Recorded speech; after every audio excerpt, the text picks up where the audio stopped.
Complete diagram.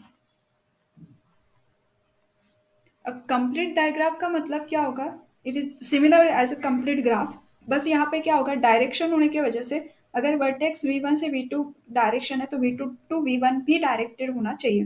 जैसे here definition of complete directed graph is a simple graph, a simple digraph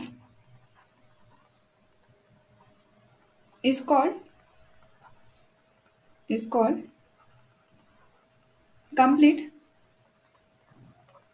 if every node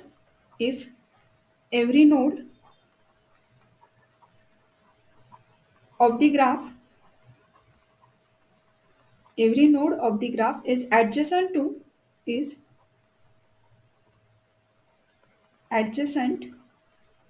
to all the other node all the other nodes of the graph। अगर हमारे graph का कोई भी node उठाते हैं तो it is adjacent to all other nodes, तो then that graph is called it complete graph.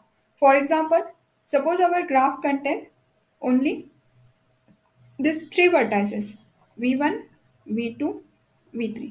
और अगर v1 से v2 हमने ज्वाइन कर दिया, v1 v3 से कनेक्टेड है, v3 v2 से कनेक्टेड है, v1 से कनेक्टेड है, v2 भी कैसा है, v1 v3 से कनेक्टेड है, तो ये ग्राफ कैसा हो जाएगा? It is a complete graph. It is a complete, but यहाँ पे डायरेक्शन नहीं है, इसलिए हम इसको सिंपली कंप्लीट ग्राफ बोलेंगे या फिर कंप्लीट अनडायरेक्टेड ग्राफ बोलेंगे।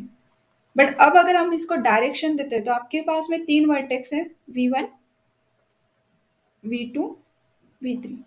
सो हियर इन्होंने क्या कहा है, simple digraph is called a complete graph. कब कह सकते हैं? If every node of the graph is adjacent to the all other node of the graph. तो v1 कैसा होना चाहिए? Adjacent to v2 and v3। मतलब ये v2 ये जो रहेगा यहाँ पे अगर इस तरह से है तो v1 से v2 और v2 टू v1, ये अगर आपके पास में एरो है तो मतलब v1 and v2 adjacent to each other. वैसे ही आपको v3 v1 से v3 आते आ रहा है तो सिमिलर वे v3 से v1 जाते भी आना चाहिए, वैसे ही यहाँ पे होगा।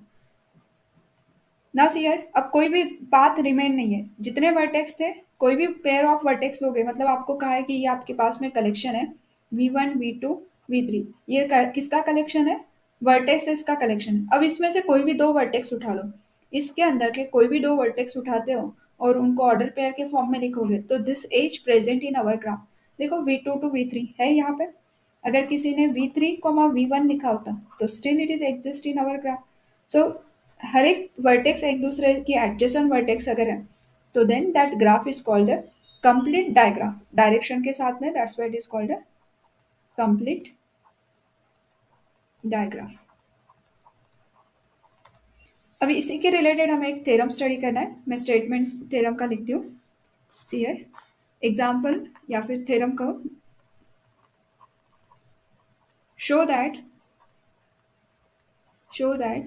अ complete digraph with n nodes has the maximum number of edges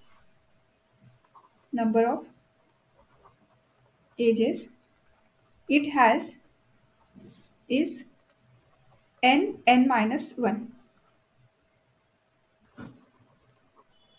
there is no loop.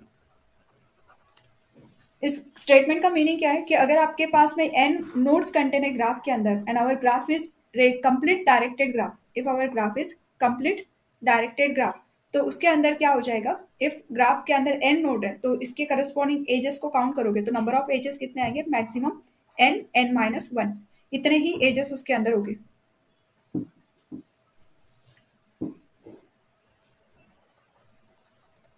इसे हमें प्रूव करने के लिए हम क्या करेंगे? मैथमेटिकल इंडक्शन का यूज करेंगे। मैथमेटिकल इंडक्शन मतलब n इक्वल्स टू 1 के लिए स्टेटमेंट ट्रू है बता दो, फिर n इक्वल्स टू 2 के लिए, फिर वैसे ही n इक्वल्स टू 3, फिर 4। अगर ये सारे टर्म्स के लिए ट्रू होता है तो then by mathematical induction we can say statement is true for n। So इसे प्रूव करने के लिए हम क्या करेंगे, we prove this statement, we prove this by mathematical induction, mathematical induction. अब मैथमेटिकल इंडक्शन से अगर प्रूव करना है तो सबसे पहले मैं क्या करती हूँ, फॉर एन इक्वल्स टू 1 के लिए प्रूव करते हैं। अगर एन का वैल्यू 1 लिया, इसका मतलब क्या होगा, so if we take n equals to 1, तो n मतलब क्या रिप्रेजेंट कर रहा है, it is denoted the number of vertex. तो number of vertex, number of node अगर n डिनोट कर रहा है, तो n का वैल्यू 1 लेने का मतलब क्या हो गया कि आपके पास में सिर्फ एक ही वर्टेक्स है। तो एक ही वर्टेक्स का अगर आप डायग्राम ड्रॉ करोगे, तो सपोज यहाँ पे मैं डायग्राम भी ड्रॉ करना है आपको एट ए टाइम। सो ये वर्टेक्स है आपके पास में v1, एज के लिए 2 वर्टेक्स होने चाहिए, तो यहाँ पे v2 है ही नहीं कनेक्ट करने के लिए, और लूप भी हम नहीं दे सकते। एज में क्या होता है, v1 से v2, तो ये लूप होता है, बट क्वेश्चन में लिखा हुआ है कि नो लूप, तो लूप नहीं ले सकते। तो इसके अंदर नंबर ऑफ एजेस कितने दिख रहे हैं, इस ग्राफ में एज कितनी है, नंबर ऑफ एजेस कितने हैं, कितने एजेस है, 0। सो इसका मतलब क्या हो गया, if we take n equals to 1, that means 1 node, अगर हमने सिर्फ एक ही नोड लिया है, so here n minus 1 by this formula 1 minus 1 equals to 0. So therefore no age, no age contained in a graph. तो हमारा जो डायग्राफ बनेगा उसके अंदर एज कंटेन ही नहीं होगा, और ये कब possible, because of we are taking no loop is exist in a graph. So मतलब ये क्या हो गया, for a graph, for a graph of single node, single node there is no edge. अगर ग्राफ में सिर्फ सिंगल नोड कंटेन है, तो there is no edge as it may be a loop. उसमें लूप हो सकता है, but because of our question has given there is no loop, तो उसके वजह से एक सिंगल नोड के करस्पॉन्डिंग वहां पे एज नहीं आएगी, अगर आप लूप को अवॉइड कर रहे हो तो। अब हम जैसे ये स्टेटमेंट ट्रू हो गया, मतलब this imply statement is true for n equals to 1। तो n इक्वल्स टू 1 के लिए स्टेटमेंट ट्रू हो गया। हमने डायग्राम निकाल के देखा, तो डायग्राम में भी एज नहीं है, और हमने फॉर्मूला अप्लाई किया तो वहां पे भी क्या है, no edge. That means our statement is true for n equals to 1। ना similar way if we take for n equals to 2, तो n equals to 2 that represented 2 nodes. अगर आपके पास में 2 नोड्स है, तो ये हो गए हमारे 2 nodes v1 v2।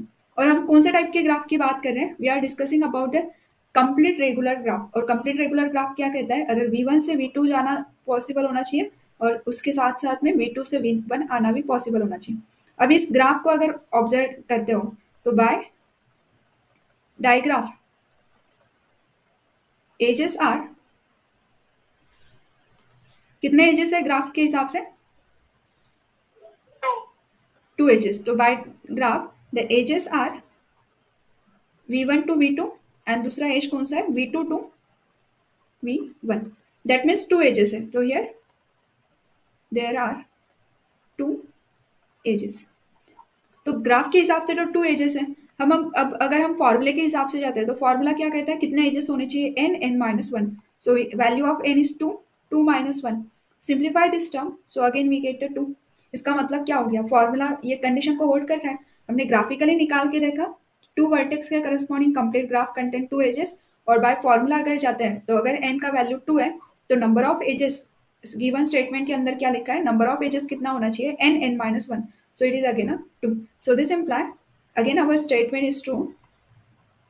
Statement is true for n equals to 2. अगर n equals to 2 के लिए भी प्रूव है, तो next we have to prove that for n equals to 3. n equals to 3 that nothing but the 3 nodes. अब 3 nodes के corresponding अगर diagram को ड्रॉ करते हैं, तो we have to take the 3 nodes v1, v2, v3। कितने edges आने चाहिए इसके लिए, एज पर अवर स्टेटमेंट कितने एजेस होने चाहिए, n की वैल्यू अगर 3 है तो yes 6, n minus 1 equals to 3, 3 minus 1, that means it is a 3 into 2, so it is a 6. So by formula इसमें कितने होने चाहिए, 6 edges must be present in our graph. तो चेक करो आते हैं क्या।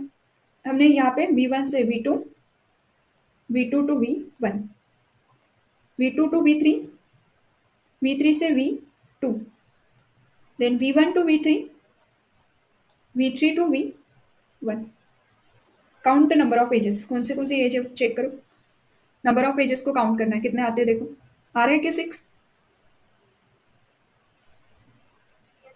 यस। सो अगर हमारा ग्राफ है, कंप्लीट डायग्राफ है, तो it contain the 6 edges corresponding to this 3 vertexes. तो ये हो गया हमारा by formula. Now by our digraph edges are V1 V2,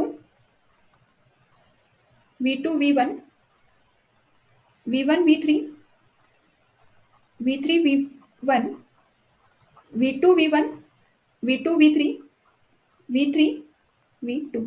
So total 6 ages. So therefore this implies total ages contained in diagraph are 6. अगर 6 edges और bye फॉर्मूले से भी 6 है, तो therefore statement is true for n equals to 3। तो n equals to 3 के लिए भी हमारा स्टेटमेंट कैसे हो गया, ट्रू हो गया। नाउ अब हम सॉल्व करेंगे next for n equals to 4। For n equals to 4 तो देयर आर 4 वर्टाइसेस, मतलब हमारे पास में भी नोड का जो वैल्यू है, नोड बोलो कि वर्टेक्स बोलो कोई फर्क नहीं पड़ेगा। सो नोड्स आर 4। तो 4 नोड्स अगर आपके पास में, तो बाय फॉर्मूले के हिसाब से अगर जाते हैं, तो ये n का value 4, 4 minus 1, that means there are total 12 edges होने चाहिए, 12 एजेस। अब चेक करते हैं विदाउट, अगर हमने फॉर्मूला यूज किया तो क्या रियली 12 एजेस आते हैं क्या, वो चेक करना है। सो मैं 4 वर्टेक्सेस यहाँ पे प्लॉट कर दूँ। So here vertex V1, V2, V3 and V4। बाकी लोग भी, आप लोग आपके इससे ट्राई करके देखो और फिर क्रॉस वेरीफाई करो कि आपका मैंने जैसे डायग्राम बनाती हूँ वैसे आता है क्या। हम पहले स्टार्ट करेंगे V1 से चलेंगे V2 के ऊपर, V2 से आ जाएंगे V3 के ऊपर, सॉरी V1 से V3, एंड V1 से हमें जाना है V4। तो V1 से जाने के सारे जितने पॉसिबल पाथ हैं वो सारे निकाल लिए। नाउ नेक्स्ट इज V2 से V1, हर एक vertex adjacent to other vertex होना चाहिए। So V2 to V1, V2 to V3 and V2 to V4। Next is V3 to V1, V3 to V2, V3 से V4, V4 से V1, V4 to V2, then next is V4 to V3, V4 to V3, मैं यहाँ से निकाल देती हूँ V4 to V3। तो इस डायग्राम में अगर टोटल एजेस को काउंट कर दे तो आपको एग्जैक्टली कितने मिलेंगे, 12 एजेस मिलेंगे। सो हम लिस्ट भी कर देते हैं 12 एजेस का। So therefore by digraph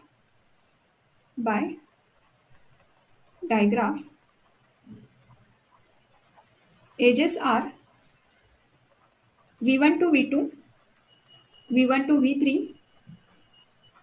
V1 to V3, V1 to V4। V1 से ये तीनों को कनेक्ट किया, then V2 to V1, V2 to V3 and V2 to V4। Next one is V3 to V1, V3 to V2, V3 to V4, then V4 to V1,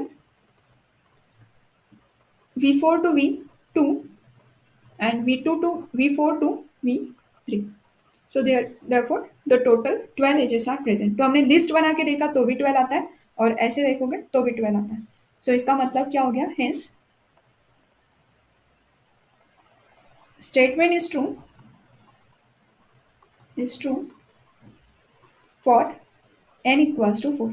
तो n equals to 1 के लिए true है, 2 के लिए भी है, 3 के लिए है, 4 के लिए। इसका मतलब है बाय मैथमेटिकल इंडक्शन क्या कह सकते हैं। सो therefore by the principle of mathematical induction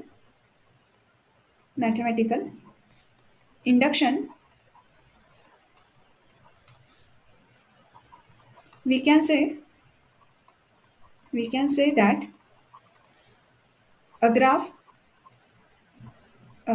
से better way we use the word diagram. So we can say that a diagraph with n nodes can have at most n minus 1 edges. So अगर graph our diagraph के अंदर n edges n vertices contain है, if our diagraph contain n nodes तो the number of edges are n minus 1.